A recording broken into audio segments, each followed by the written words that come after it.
Él es Gerardo Pérez. De niño soñaba con ser jugador de fútbol y trabajar vinculado a la historia y a la comunicación. De más grande, el futbolista quedó en el banco y Gerardo saltó a la cancha de la Facultad de Comunicación y al profesorado de Historia en el Instituto de Profesores Artigas. Gabriel Chirichi pudo ser un gran actor. Pero usted me mata el punto, compañero. Pero las charlas con su abuelo, los libros de historia y la influencia de su familia docente lo pusieron en el IPA a mediados de los 90. Y yo soy Yamandú Cardoso. Entre la niñez y la adolescencia dije un montón de veces que de grande sería camionero o profesor de historia o las dos cosas. Pero me volví murguista con Agarrate Catalina. ¡Se soltaron los relojes! Y recorrí mi país y el mundo trepado a sus alas. Juntos les proponemos explorar los 300 años de historia de Montevideo. Les damos la bienvenida. Esto es Caminando la Historia.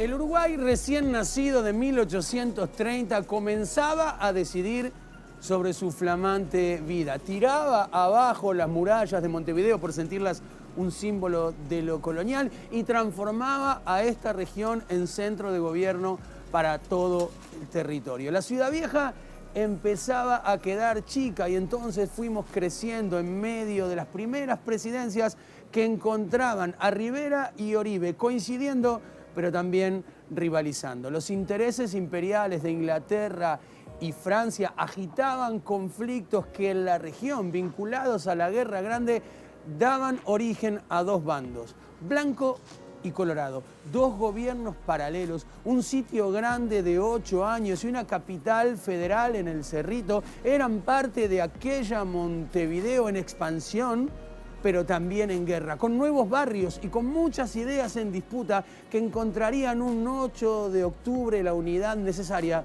para seguir avanzando. Les doy la bienvenida, esto es Caminando la Historia.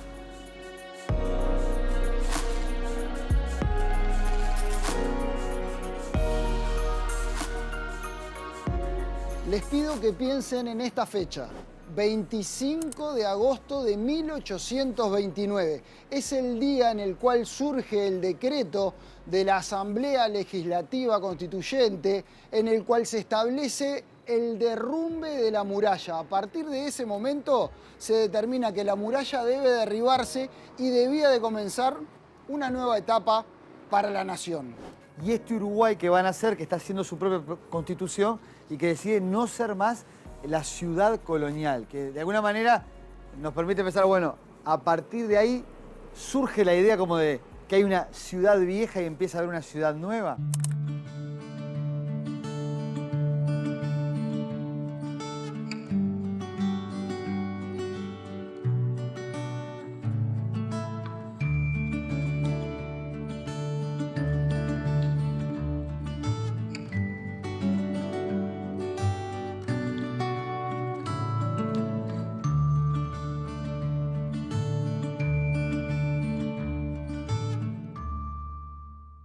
La historiadora Daniela Tomeo nos invita a recorrer las primeras decisiones de un Uruguay que nacía. El derribo de las murallas, el adiós al mundo colonial y la bienvenida a una ciudad nueva.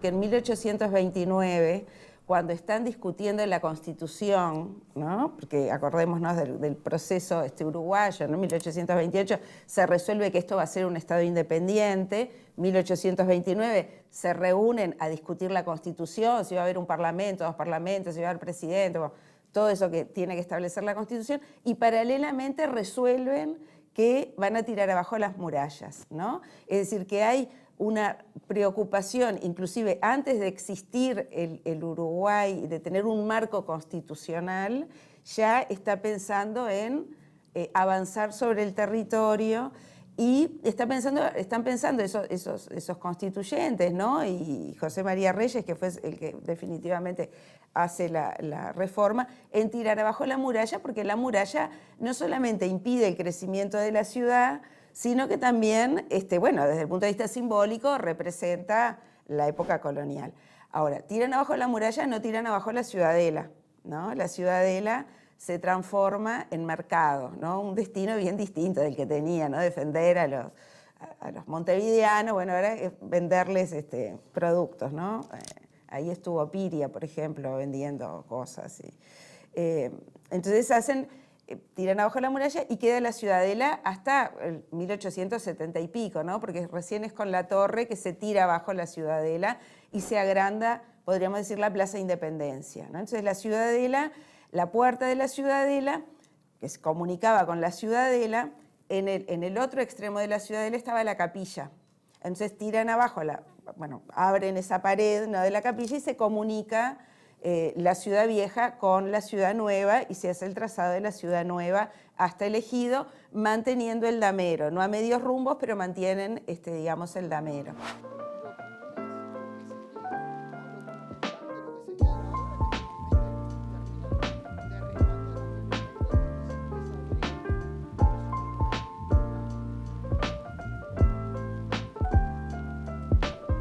A partir de 1830 en Uruguay se vive una etapa definitivamente nueva porque es la jura de la Constitución y aparece la República Oriental del Uruguay y empieza a ser un estado. Y Montevideo va a ser la capital de ese estado. Un destino diferente, ya no es la ciudad parte de la gobernación o de la región, sino que comienza una etapa en donde va a tener que ser el centro administrativo, político, ¿no? Y también no ser más la ciudad colonial.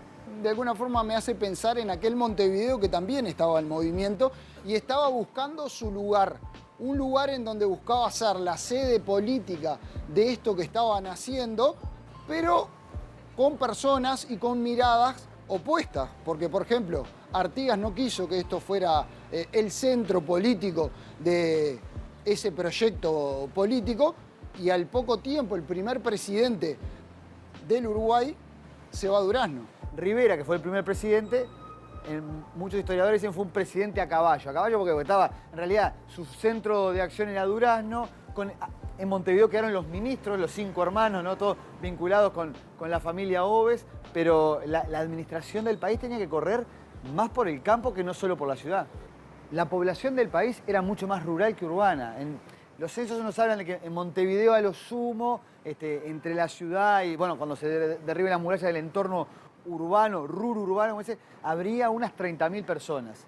Pero en todo el país había 100.000 personas. Entonces, también la dinámica económica y social estaba muy integrada a la ganadería, al comercio con la región. Entonces, todo desde Montevideo era difícil hasta de administrar en términos logísticos. La Montevideo, capital del Uruguay independiente, creado en 1830, fue una Montevideo en constante dinamismo y expansión. La ciudad vieja le quedó chica ser capital del Uruguay y enseguida no solo derribaron las murallas, que era un símbolo colonial, sino que empezaron a aparecer proyectos para integrar a otros pueblos y a otras zonas. Hay un proyecto de 1834, con Rivera como presidente, de traer inmigrantes. Villa Cosmópolis, que Villa Cosmópolis es el nombre como jurídico de lo que va a ser la Villa del Cerro, que por eso tiene todas esas calles con nombre de todos los países, se crea en esta idea de que Montevideo sea mucho más que el viejo fortín amurallado.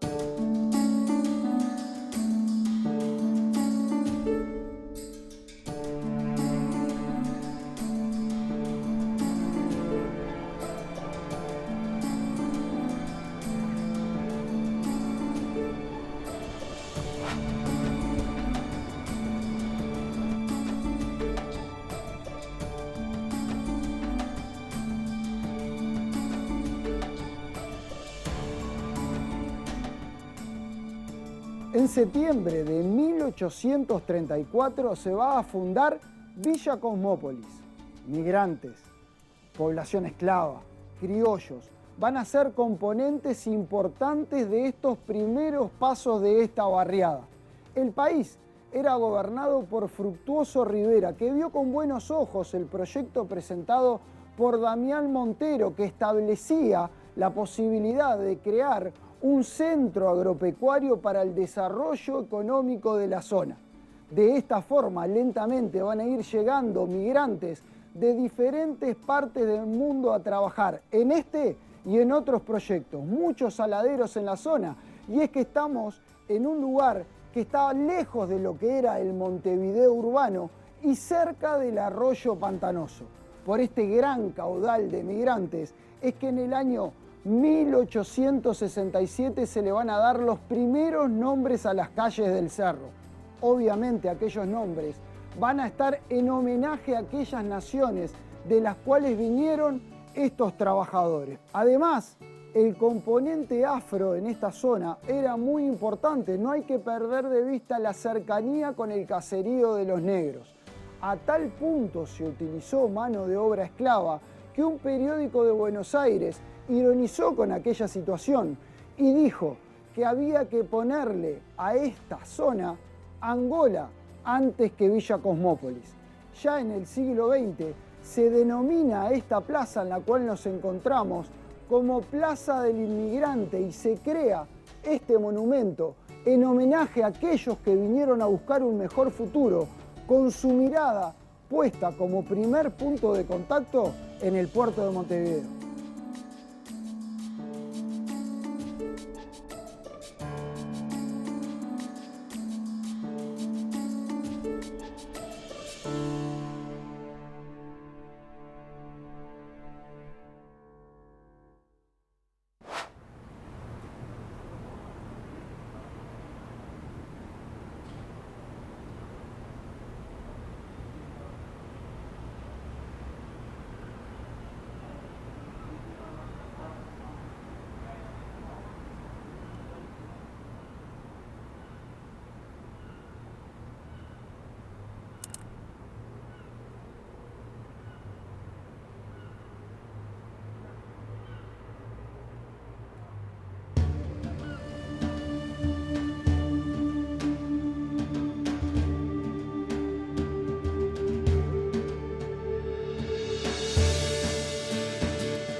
En este país, en pleno nacimiento y desarrollo, ¿cómo llegamos a tener una capital partida al medio y enfrentada en una guerra grande? ¿Qué fue la Guerra Grande?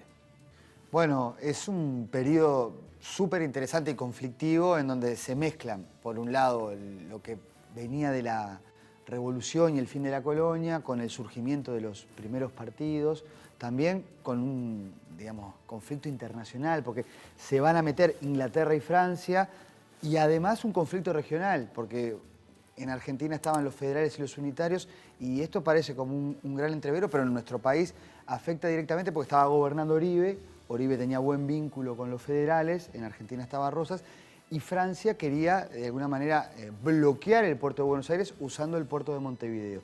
Entonces, eso generó toda una tensión porque los franceses van a apoyar a Rivera para que dé un golpe contra Oribe. Entonces, eso termina con Oribe expulsado, que se va a Buenos Aires y es reconocido por Rosas y los federales, y se genera una interesante combinación entre lo federal y lo blanco en nuestro territorio, que va a tener hasta un gobierno nuevo, va a ser el gobierno del Cerrito, y lo colorado, y lo liberal, y lo unitario, ¿no?, que va a estar más en el gobierno de la defensa. Todo eso llevó casi 10 años, con presencia además de las potencias mundiales interviniendo directamente. A Montevideo y la defensa, el gobierno francés lo financió durante casi 8 años. O sea que fue un conflicto local, regional, mundial, ¿no? Es un gran lío, sí, la Guerra Grande. La Guerra Grande muchos la ven como una guerra mundial del siglo XIX en nuestro territorio, ¿no? En donde aquellas naciones americanas que se estaban construyendo entran o atraviesan otro momento de crisis, que es cómo seguimos adelante, cómo nos definimos a partir de este conflicto puntual, ¿no? Es el momento de saber si esos proyectos que habían comenzado, como en el caso de Uruguay, en 1830, tenían lugar para seguir adelante.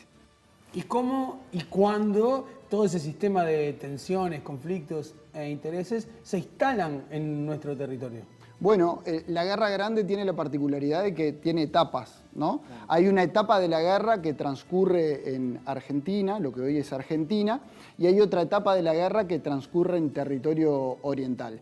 Mientras la guerra está en territorio argentino, la vida oriental, digamos, sigue más o menos por los mismos cauces, los proyectos económicos se siguen desarrollando de la misma forma. Por ejemplo, aparece ahí Samuel Lafone en 1842 fundando el pueblo de la Victoria. Ahora, cuando las fuerzas de Rivera pierden en Entre Ríos en diciembre de 1842 y la pelea pasa a territorio oriental, a partir de ese momento se plantea lo que se conoce como el Sitio Grande, que va a ir de 1843 a 1851. Durante ese tiempo es que se van a plantear dos gobiernos que se proclaman como legales, que tiene que ver con lo que decía Gabriel.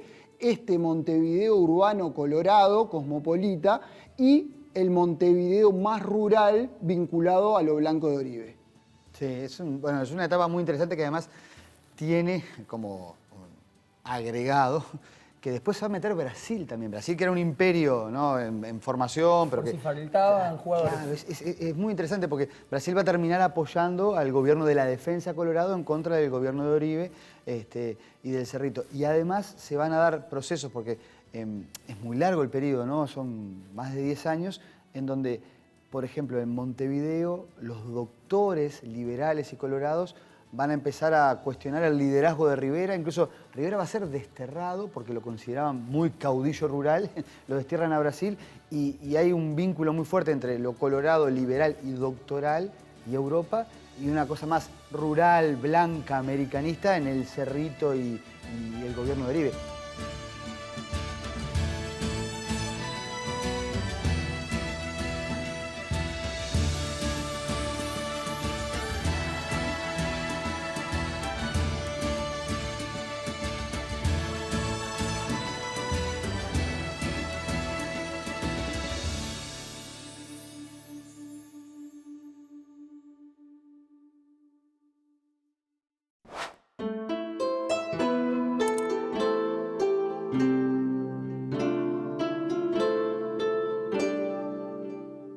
La Teja y el Pueblo Victoria. El Pueblo Victoria y La Teja, dos nombres de dos barrios que tienen una historia en común y un nombre en común, el de Samuel Lafone, porque allá por el año 1825 llegaba al Río de la Plata un comerciante inglés con muchas ideas. Primero pasó por Buenos Aires, después llegó a Montevideo para llevar adelante diferentes emprendimientos comerciales. Es por eso que en el año 1841, cuando Uruguay ya era un país independiente, compró tierras en esta zona de lo que hoy conocemos como La Teja para instalar un saladero. En el año 1842 va a fundar el Pueblo de la Victoria, nombre en homenaje a la reina de Inglaterra. En aquel saladero que se va a convertir en uno de los más importantes de la región y que estaría ubicado en la zona donde hoy está ANCAP, va a utilizar mano de obra esclava en gran abundancia, migrantes muy necesitados, pero sobre todo la mano de obra esclava teniendo en cuenta la cercanía del caserío de los negros. Mano de obra esclava que en determinado momento se cuenta construían las tejas en sus muslos, tejas que después se iban a utilizar en las construcciones de los hogares y que iba a instalar definitivamente el nombre del barrio.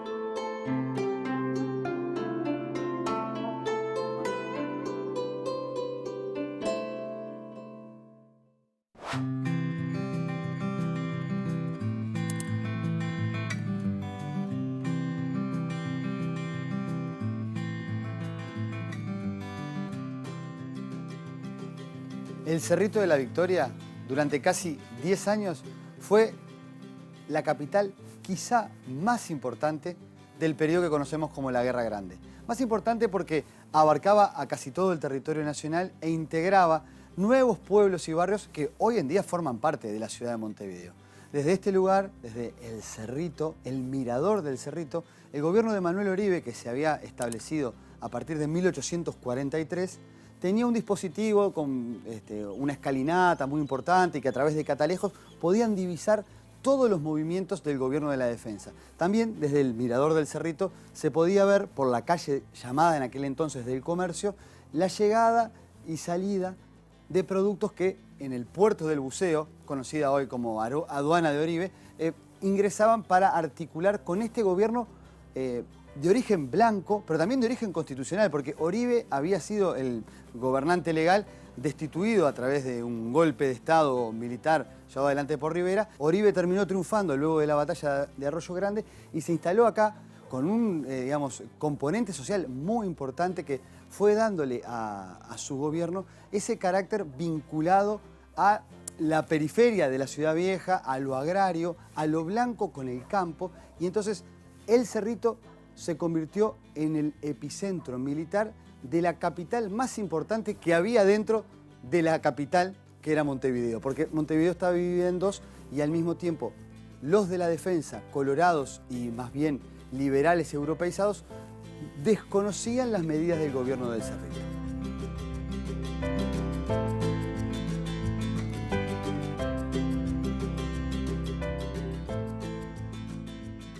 Es interesante observar cómo desde esta altura se fue conformando no solo el poder militar del gobierno del Cerrito, sino una nueva sociedad. A partir de la instalación, y pensemos que esto estamos hablando de casi 10 años, ¿no? De 1843 a 1851 del gobierno del Cerrito, a partir de esa instalación fueron surgiendo nuevos barrios, entre ellos el más famoso, conocido como el barrio de la Unión, porque calles más abajo, por lo que era el camino a Maldonado, que hoy en día es 8 de octubre, existía lo que se llamaba el caserío del Cardal. Toda esa gente que vivía allí también trabajaba para el gobierno del Cerrito y comerciaba a través de la aduana. Entonces, el gobierno en 1849, a través de su secretario, una figura muy importante, Bernardo Berro, que después sería presidente del Uruguay, bueno, el gobierno del Cerrito decretó la creación de la Villa Restauración. La Villa Restauración está, digamos, entre 8 de octubre, Propios, usando las palabras de las calles como se llaman ahora, pero tenía que ver con toda la parte social, económica, cultural, también sanitaria, porque se va a ordenar crear allí lo que hoy es un hospital, pero en su momento iba a ser una universidad, para la dinámica económica, política de esta Montevideo que se expandía. Que si bien estaba dividida, porque había dos gobiernos, también tenía muchos puntos de conexión.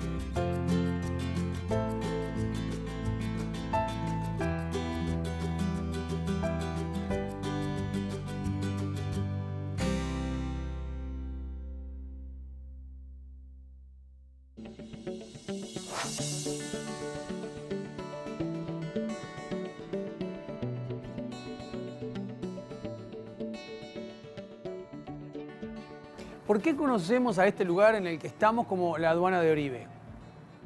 Bueno, este lugar fue como el puerto alternativo, entre comillas, de la Montevideo del Cerrito, Blanca y Federal, frente a la Montevideo de la Defensa.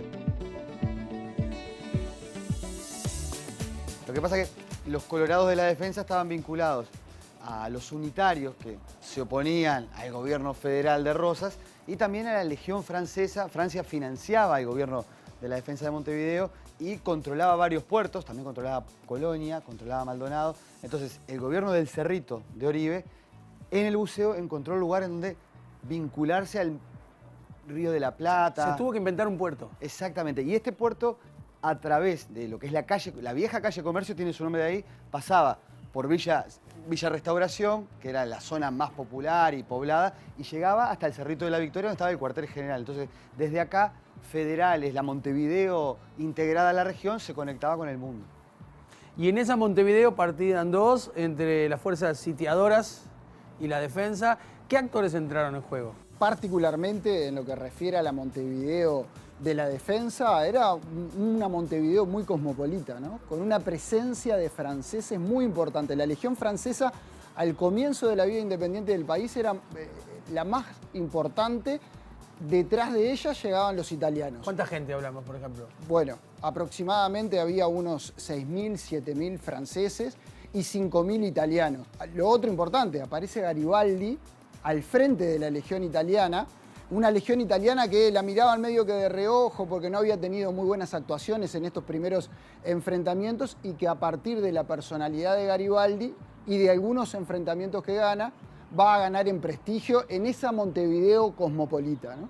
En un número aproximado en este lugar de 30.000 habitantes, en esta Montevideo urbana que ocupaba un espacio que es el de hoy Ciudad Vieja y lo que decíamos de la Ciudad Nueva, aproximadamente. Bueno, eran más los europeos que los orientales, se calcula 20.000 europeos y 10.000 orientales, y desde acá, desde la Montevideo Federal, la de Oribe, había un poema popular que decía: quien quiera hablar francés, catalán, vascongado, todo idioma revesado y en menos de un intermés quiera conocer un museo, vaya a Montevideo.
El barrio de La Unión bien podría considerarse como una segunda capital o una segunda ciudad.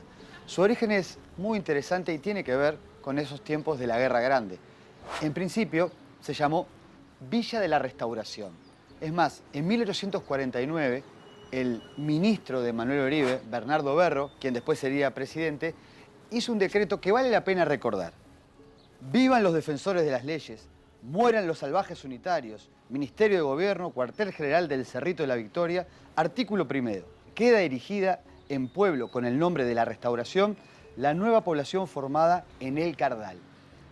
Esta plaza, llamada Plaza de la Restauración, justamente recuerda el lugar donde antes estaba el pueblo del Cardal, que era un villorio, un rancherío donde, bueno, habían diversas actividades económicas, desde galleras, café, bueno, un famoso café de los federales, había también un pequeño cementerio que luego fue corrido hacia el cementerio del Buceo, el cementerio de la Mauricia, y el gobierno del presidente Oribe le puso Villa Restauración porque, entre otras cosas, lo que se decía, mientras que en la Ciudad Vieja estaba la Defensa Colorada, este gobierno estaba restaurando las leyes. Hay que recordar que el partido de Oribe era el partido que se decía defensor de la ley y el orden, y de alguna manera se restauraban las legalidades perdidas por los conflictos civiles que existían en aquella época. Entonces, el origen de La Unión, antes de llamarse así, fue Villa Restauración, recordando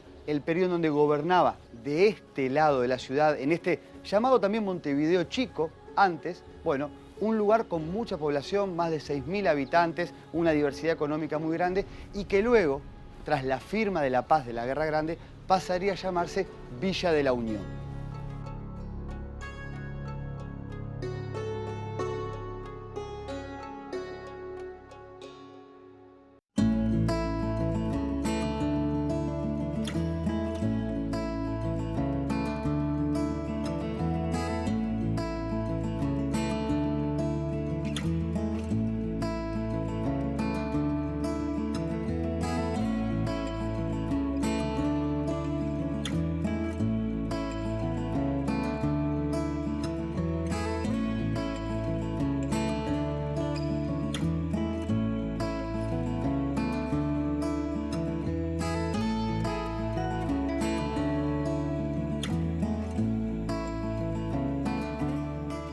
del caserío del Cardal a Villa de la Unión.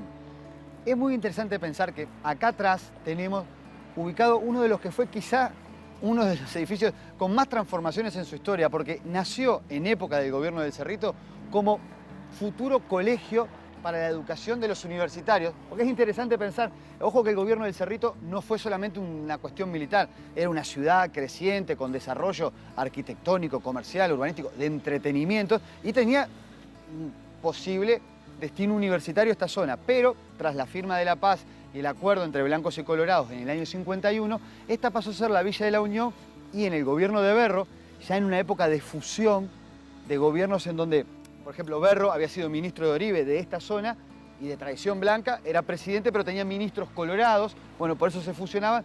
Berro decidió que esta pasara a ser el asilo de mendigos, ¿no? Y bueno, tuvo un destino vinculado con los cuidados, con atender a las personas en situación de carencias económicas, pero con el paso del tiempo, vino un gobierno muy polémico de Lorenzo Valle, que se llamó el gobierno con la bandera colorada al tope que decía que dejó de llamar a ministros blancos, y se armó una revolución muy famosa, que es la revolución de las lanzas, porque se levantaron a caballo y con lanza los blancos de Timoteo Aparicio. Bueno, tras esa revolución, los blancos de Timoteo tomaron esta zona como cuartel general, porque la Unión clásicamente también era una zona vinculada con la tradición blanca, federal, que peleaba contra los gringos de la defensa, y acá se establecieron para exigirle al gobierno de Lorenzo Valle que respetara cierta participación de las minorías en el gobierno. Entonces, cuando vinieron las tropas del Ejército Colorado, incluso algunos quisieron bombardear la zona y el propio Lorenzo Valle dijo, no lo bombardee, compadre, que esto es patrimonio público. Se llegó a un acuerdo de paz y se terminó con ese ciclo de las guerras civiles, ya demostrando que la Unión era una parte central de lo que unía a Montevideo con el resto del país.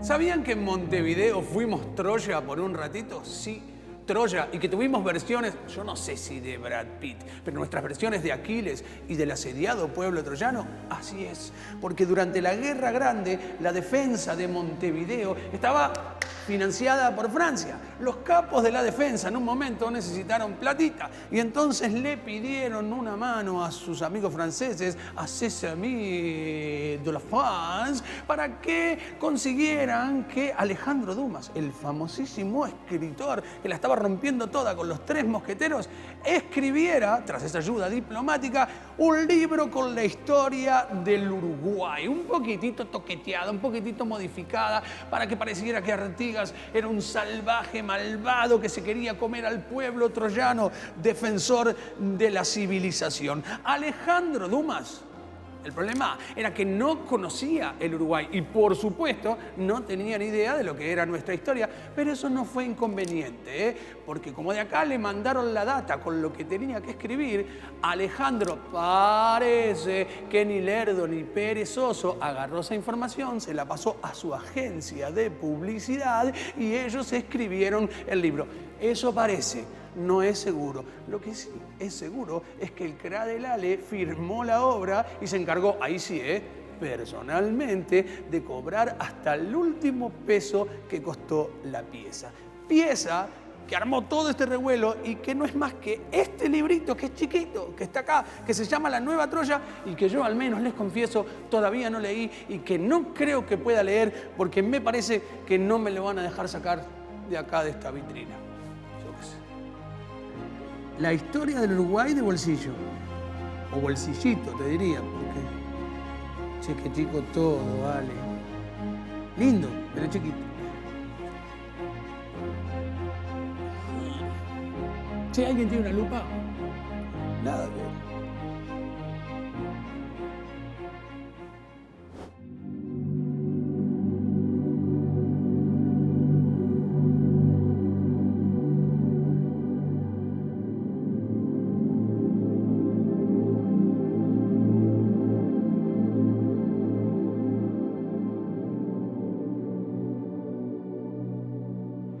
Giuseppe Garibaldi es uno de los nombres más vinculados con lo que en aquella época se conoció como la causa de Montevideo, porque desde Europa diferentes grupos vinculados a las revoluciones que estaban ocurriendo desde la Revolución Francesa hasta 1848, el ciclo de las revoluciones liberales y burguesas, hubo grupos que se solidarizaron con la lucha, en este caso, del gobierno de la defensa.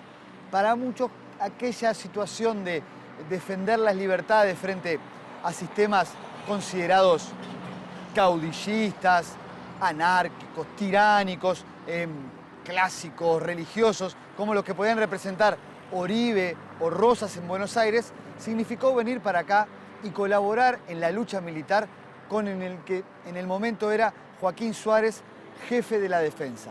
Por eso Garibaldi y los llamados condottieri o luchadores por la libertad italianos, formaron parte de un grueso donde también la legación francesa, la legación de los vascos, los catalanes, integraban un conjunto heterogéneo, europeizado para los blancos, de defensores de esta parte de la ciudad que estaba bajo la defensa montevideana.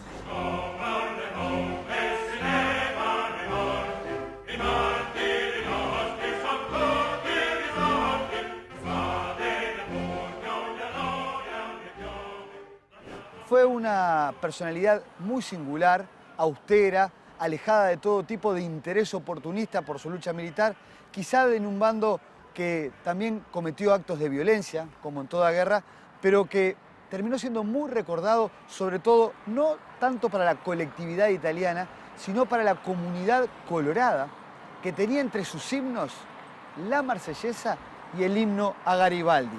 Por lo tanto, la Guerra Grande, más que un enfrentamiento entre dos divisas, supuso una conflictividad de la historia atlántica.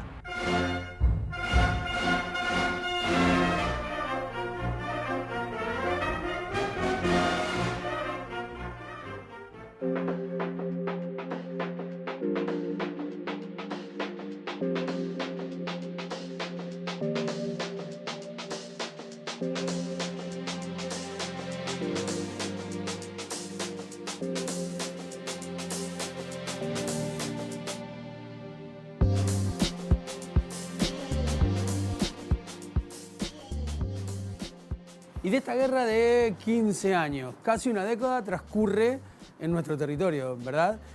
Me interesa saber mucho cómo era la vida de nuestra población. ¿Todo el tiempo estaba presente el conflicto bélico?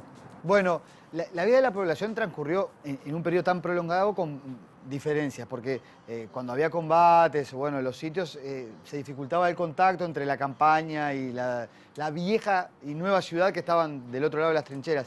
Pero también había mucho intercambio, ¿no? En los periodos de paz había, por ejemplo, bailes en donde se encontraban las familias, incluso, bueno, es interesante, pero las dos figuras de la guerra eran dos grandes bailarines, Rivera y Oribe no participaron a la vez porque no coincidieron, pero tenían esa cosa que, bueno, había festividad, había intercambio de productos. También, bueno, es una época interesante donde llegan nuevas tecnologías, porque a través de la presencia francesa llegó la litografía y las primeras imágenes y los primeros usos de la fotografía se dieron en aquella Montevideo de la defensa, ¿no? Y también llegó la cerveza, porque bueno, se instalan las primeras formas de digamos, difundir, fabricando acá autóctonamente la cebada, todo eso. Bueno, hay como una vida cotidiana que se va adaptando a la guerra, pero que no deja de fluir.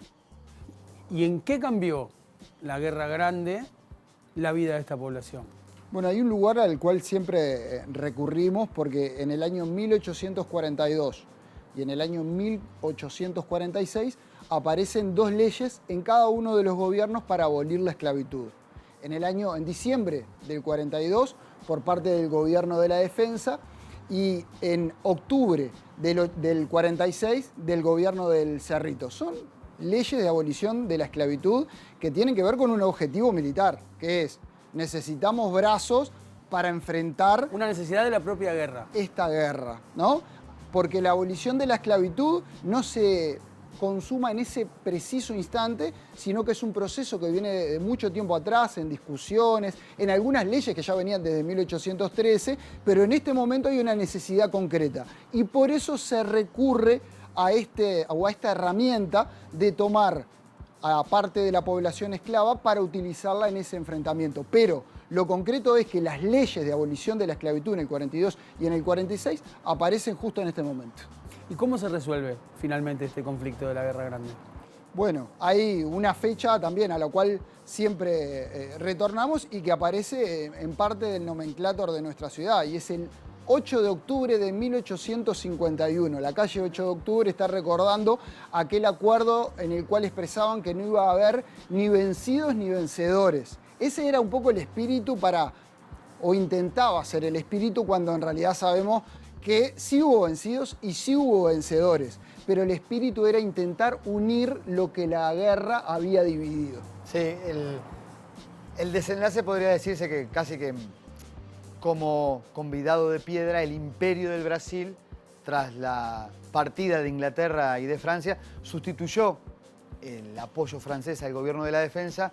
Andrés Lamas fue muy importante porque Andrés Lamas era canciller, gobernaba Joaquín Suárez en aquella Montevideo colorada, y firmó unos tratados con Brasil, famosos tratados de 1851, que, por ejemplo, le dieron por primera vez un tratado de límites al Uruguay con el Brasil. No había surgido el país con límites, pero también le otorgaron al gobierno un subsidio. O sea, Montevideo empeñó hasta su aduana y su cabildo a través de las rentas para que Brasil lo mantuviera, a cambio de que se rindiera Oribe, se hiciera un acuerdo de paz, que fue lo que decía Gerardo, el 8 de octubre Oribe acepta reconciliarse con el gobierno del Cerrito, y todos, digamos, los miembros del Ejército Colorado se van a ir a Argentina a pelear junto con Urquiza, que era federal, pero se había dado vuelta en contra de Rosas, para derrotar en 1852 a Rosas en Montecaseros, y ahí se cierra el conflicto con un Brasil predominante.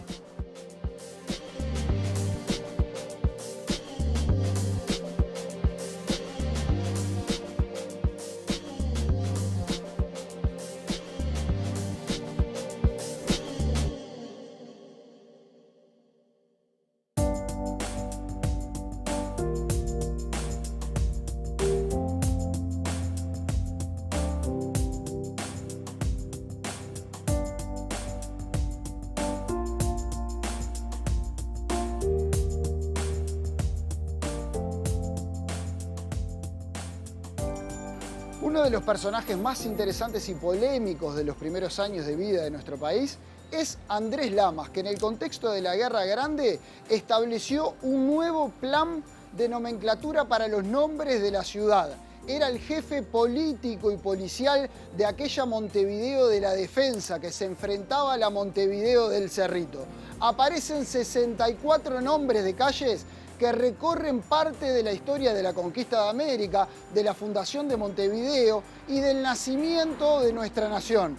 Van a aparecer calles como Reconquista, Sarandí, Convención, donde nos encontramos, 18 de julio, pero también va a establecer los nombres de 3 plazas muy importantes: Plaza Constitución, Plaza Independencia y Plaza Cagancha. Y a pesar de que Andrés Lamas quiso evitar nombrar a hombres contemporáneos de su época, marcó un nombre polémico como es el de la Plaza Cagancha, que es el nombre de una batalla que le ganaron los colorados a los blancos.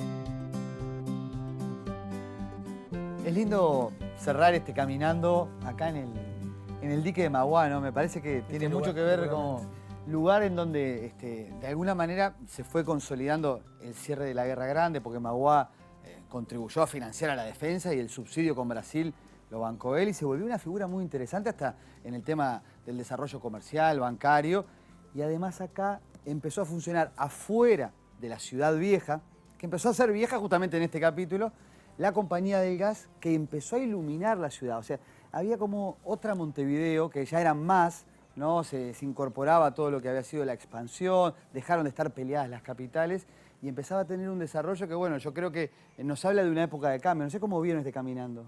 Cierre de un momento con el fin de la Guerra Grande e inicio en lo que tiene que ver con los primeros pasos del país y en ese contexto de Ciudad Nueva en el cual aparecen una cantidad de espacios nuevos, está creciendo, se está planificando desde el punto de vista urbanístico esa Ciudad Nueva, pero también más alejados en la zona oeste aparece Villa Cosmópolis, con esa invitación a inmigrantes, un proyecto comercial, aparece el pueblo Victoria, La Teja con la FONE y esos proyectos comerciales también, y en el contexto mismo de la guerra aparece la trilogía Cerrito, Unión, Buceo, demandado obviamente por la exigencia y por el sitio a Montevideo, pero son barriadas que nos acompañan. Sí, impresionante, el cerro, fin de las murallas, así como migrantes de que van y vienen, no sé cómo. Ese Montevideo en movimiento, ¿no? Sí, mucho más grande también, ¿no? Bueno, yo también pensé en función de eso mismo. Me llamó mucho la atención el nacimiento de los barrios, la importancia que empezaban a cobrar. Y para ponerle una banda sonora al fin de este capítulo, pensé en una que me parecía ideal, que es también en formato murga, que es de La Reina de la Teja. El oeste. El oeste, del 81, pero en una versión muy particular, que a mí me encanta y me emociona mucho, porque la pone en otro lugar de sonoridad, porque además está hecha nada más ni nada menos que por el Choncho Lázaro. Entonces, qué lindo. esta versión traje del Saludo a ¿Del los Barrios, 81? Del Saludo a los Barrios del 81, La Reina de la Teja, interesante. pero interpretado por el gran Choncho Lázaro. Malvin, vieja barriada sin fin, junto al buceo sientan el latir, viejo Palermo, barrio surgentil, esperen siempre nuestra voz del pantanoso con amor. Cordón, cordón, cerrito lindo, hermosa comercial, Reducto Franco y la Villa Muñoz, entrelacemos el cantar, Punta Carretas se unirá, en Carrasco será, tal vez en Nuevo París, donde unamos el canto adquirido, en Gómez Brazo Oriental y por Capurro Feliz, llegaremos al Sayago amigo. Y en el